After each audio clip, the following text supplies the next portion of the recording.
दोस्तों नमस्कार, मुझे सब्सक्राइब करें और मेरे साथ जुड़े रहें। आज हम बात करेंगे सीखना। सीखना जीवन का लगातार निरंतर चलने वाली प्रक्रिया है। सीखना का मतलब होता है हम अपने जीवन में कुछ ना कुछ सीखते रहते हैं, चाहे वो किसी विषय से संबंधित हो। कुछ ना कुछ जो अनुभव होता रहता है वो एक प्रकार से सीखने के उसमें ही आता है, वो लर्निंग कहलाता है इंग्लिश में। तो सीखने की प्रक्रियाएं होती है। सीखने की चार ही प्रक्रियाएं होती है। एक तो बच्चा या हम हैं वो सुनकर सीखते हैं, दूसरा देखकर सीखते हैं, तीसरा लिखकर सीखते हैं और चौथा प्रैक्टिकल अभ्यास करके सीखते हैं। तो सीखने की चार प्रक्रियाएं होती है। अब सीखने में हम ये सोच लेते हैं कि हमारे लिए सुगम कौन सा है सीखने के लिए। तो बच्चे को ये ध्यान देना चाहिए कि वो जल्दी किससे सीखता है, कि सुन कर के जल्दी सीखता है, कि लिख कर के सीखता है जल्दी, कि पढ़ कर के सीखता है, कि बोल कर सीखता है, या अभ्यास करके सीखता है, या प्रैक्टिकल। ये सीखने की अलग अलग तरीके होती है। तो हम जो है बच्चे को किस विधि से वो ज़्यादा सीखता है, जल्दी किस विधि से सीखता है, ये घर में भी हम देख सकते हैं, स्कूल में भी जानकारी देख सकते हैं। तो ये लर्निंग जो है, लर्निंग प्रोसेस, सीखने की प्रक्रिया बच्चे के लिए विशेष महत्व देती है। और बच्चा कौन सी विधि में जल्दी सीखता है, या मैं किस विधि से जल्दी सीखता हूँ।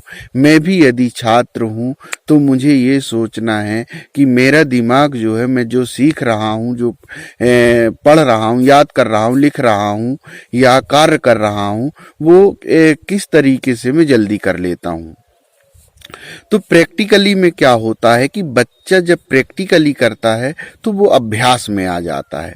तो प्रैक्टिकली जो है सीखने की सबसे सरल तरीका होती है। लेकिन कुछ चीज़ें ऐसी है जो हम सुन कर के भी जल्दी सीख लेते हैं, जैसे पढ़ना है, याद करना है। अब अभ्यास में कुछ प्रैक्टिकली चीज़ें होती है जो और जल्दी आ जाती है। लेकिन लिख करके कहते हैं कि एक बार लिखना 7 बार पढ़ने के बराबर होता है। तो सीखने में लिख करके, प्रैक्टिकल करके, चाहे वो प्रश्न का उत्तर हो या कोई प्रैक्टिकल करना हो, तो उसको हम अपने लिख करके और अभ्यास करके सीखने का प्रयास करना चाहिए। वो जो है कभी नहीं मिटता। जैसे हमने कोई प्रश्न याद किया है, अब जैसे हमने एक प्रश्न याद किया, प्रश्न हमको याद हो गया, लेकिन वो कैसे हमारे दिमाग में उसका असर रहेगा, इसके लिए सबसे अच्छा तरीका जो है वो लिख करके, क्या हमने जो याद किया है उसको क्या हम लिख करके देख सकते हैं कि जो प्रश्न का उत्तर हमने याद किया है वो लिख सकते हैं कि नहीं लिख सकते हैं। यदि हम उसको लिख सकते हैं उत्तर को, तो ये मान के चलिए कि आपको वो याद हो गया और उसका कुछ न कुछ असर आपके जीवन में रह सकता है। कुछ लंबे समय तक उस प्रश्न का उत्तर रह सकता है। आपके दिमाग में उस प्रश्न से संबंधित कुछ न कुछ चीजें लंबे समय तक रह सकती है। इसलिए हमें जो है प्रश्नों के उत्तर लिख करके या अभ्यास करके, प्रैक्टिकल बोलते हैं उसको, प्रायोगिक विधि जो है करके हम याद कर सकते हैं। तो सीखने में सबसे अच्छा विधि जो है वो लिख करके या प्रैक्टिकल करके ही किया जा सकता है, जो हमारे मेमोरी में उसका असर लंबे समय तक रहता है।